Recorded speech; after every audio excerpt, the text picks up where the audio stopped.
Welcome back to DVC Weekly. This is episode 210. My name is Jason Erpelding. I'm the broker of Buy and Sell DVC. I'm here with Scott Ferrioli. I'm the owner of DVC-Rental.com and BuyandSellDVC.com.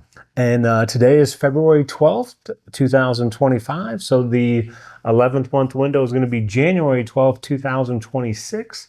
And the 7th month window is September 12th, 2025. So be sure and secure the reservations that you need, whether you're already a member or you're looking to rent some Disney Vacation Club points.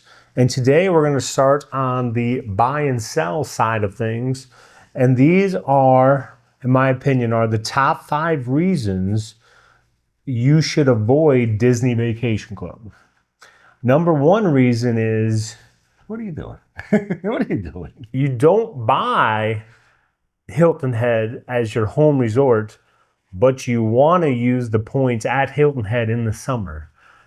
You're going to be disappointed. Hilton Head is a very small resort, and those owners make those reservations in the summer.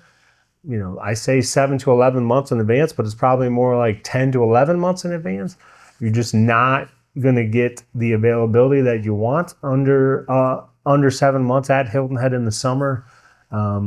It's like those people just, they just keep going back and they don't seem to, skip a year. So you're going to be disappointed if you're trying to do that. Number 2, I said you are not flexible. And because this is not a program where you buy a specific week and you buy a unit, this is, you have your points, and then you can use these points at your home resort 11 months in advance. The other resorts, depending on which resort you own, under 7 months.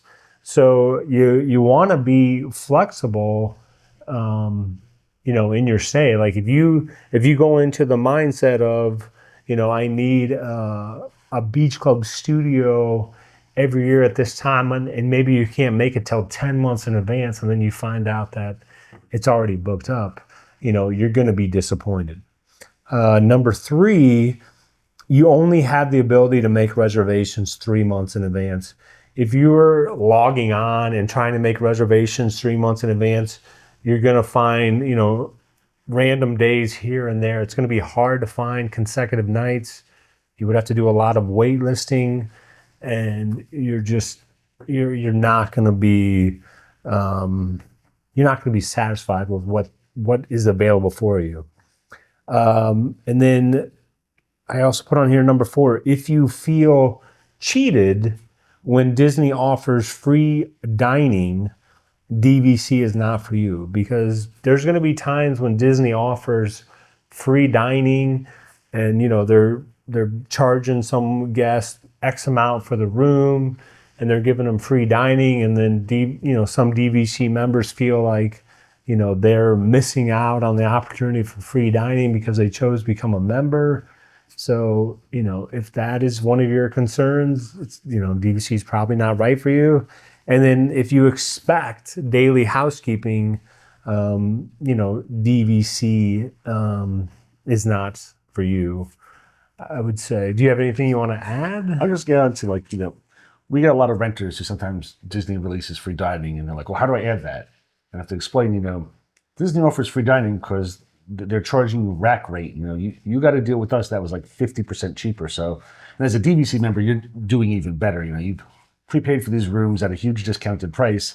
You don't get free dining, but when you know that the room really only costs you $200 a night and other people are paying $800 a night, don't worry about the free dining so much. You save $600. So it all depends. And I've seen people get a little hung up on housekeeping periodically, but truthfully, when I'm on vacation, I've got my laptop because I'm working, or sometimes in the past I've had a nice camera with me because I was taking pictures.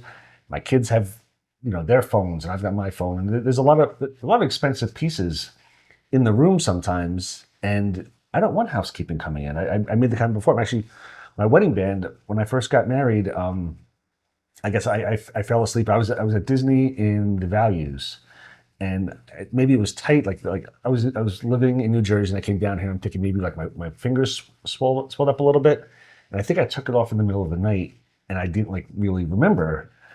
And we were going to Epcot, and I realized my wedding band wasn't on.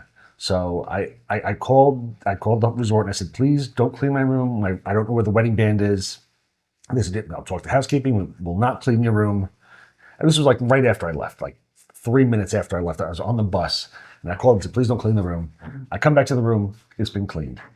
So I call housekeeping again and they're like, oh, we're searching for it. And they said, we got people shaking out sheets in the like the laundry room. Like they were doing a really good job trying to help me out, or at least that's what I was told. And then it turns out the person who's my housekeeper came and brought my ring to me in a little Ziploc bag, and they said, oh, I vacuumed it up on the floor, so I took it with me for safekeeping.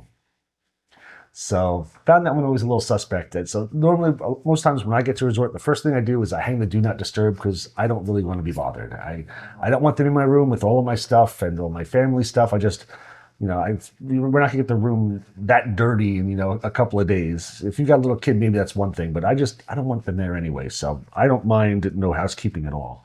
And is there any reason you would add on here?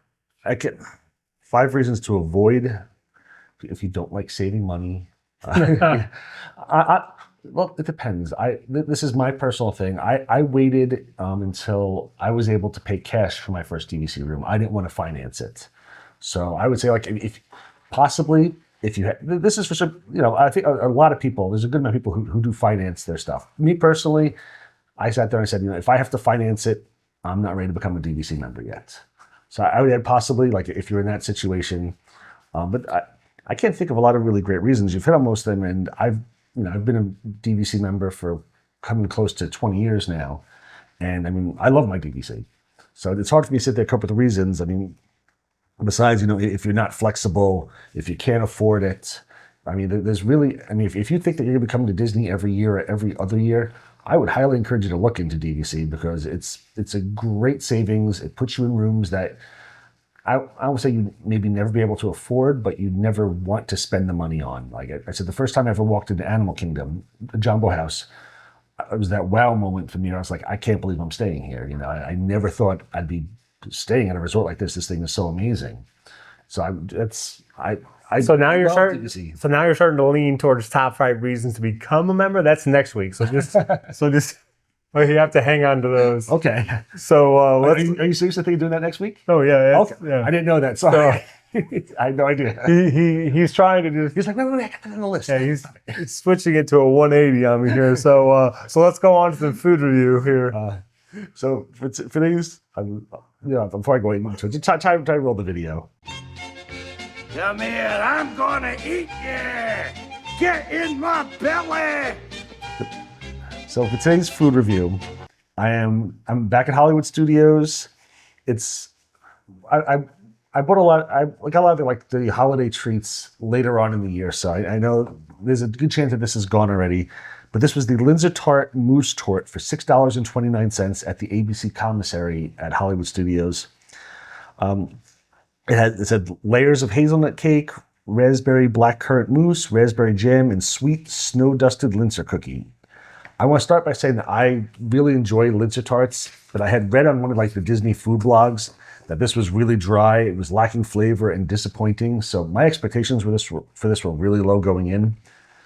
My whole family loved this. It was sweet, it was tangy, tons of flavor and texture from the cookie. I would definitely get this again. I'm giving this an 8.6, which for those who follow is pretty darn high for me. So I absolutely love this, but again, going in, I had heard how bad it was, and I was like, man, you messed up something that sounds so good to me. Fantastic. Absolutely fantastic. And now we're on to the DVC-Rental side of things. As we mentioned last week, it's been a really cold winter so far, and I have some tips for Disney World if you're going to be going in the cold. First tip is make sure that you layer up.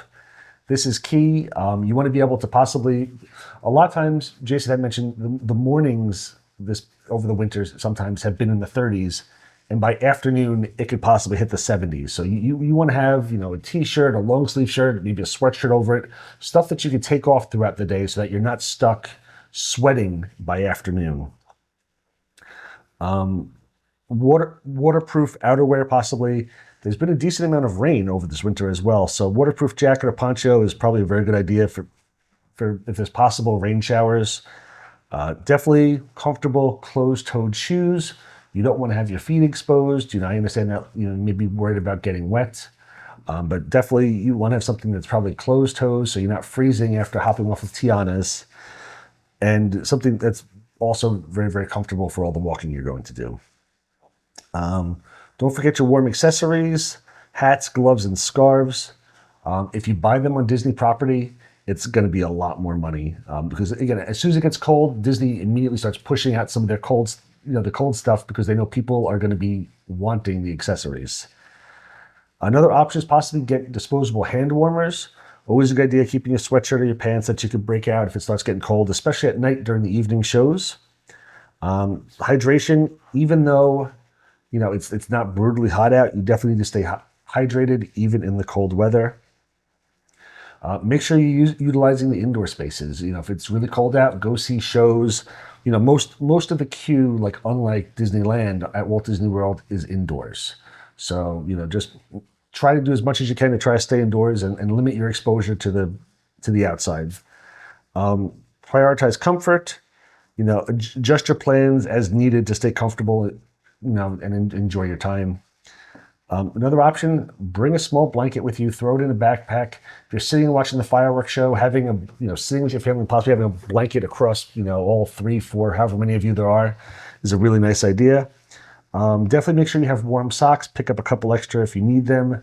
If your feet are getting wet or, maybe you're walking and you're sweating a little bit, make sure you have lots of warm socks with you.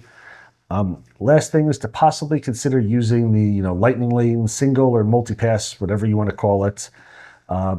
Utilizing those services will keep you inside and going right onto rides and limit your exposure to outside. So those are all that's paid for stuff through Disney, but definitely a possibility if it's really, really cold out as well. Keep your family inside where it's warm.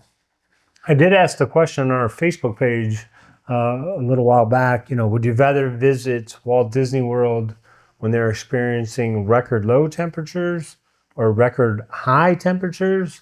And really the record low temperatures is what won out. And basically because majority of the people said, your record lows are not that low for us from where we're from, so. And what's also, remember when you do that is that, with record lows, you can always add on clothes. Record highs, you really can't take off stuff. So lows are probably better than highs, but either one is truthfully not going to be as much fun at Disney World. If it's record low or record high, it's going to be rough. So I don't have anything to add at the closing. We gave them a little teaser for next week. Also, check out all of our social media. Check us out. We're on TikTok. We're on YouTube. We're on Instagram. We're on Twitter, Pinterest. I thought there's something else I wanted to mention with those. But again, check out all of our social media. Find us all. Also, again, if you prefer to listen to this as a podcast, you could subscribe to the RSS feed. So lots of ways to find us. So hopefully, even if you like watching the show, but you got to go on the road, download it as a podcast, and you can listen to it on your drive down here or on your headphones. And if you're not a DVC member currently, but you're kind of on the fence, let us know in the comments what some of your biggest concerns are with the membership, just to see if it's one of these top 5 things. Yeah, because in all honesty, both of us are DVC members. It's obviously this is our business as well. But we really do enjoy Disney. We became members. We were members before we started doing DVC stuff. So, it's, we're pretty experienced with DVC and we both really enjoy it. So thank you so much for watching. You didn't say anything and then you get that point at the end. I was going to say, we'll see you next week. Thanks for watching, everybody.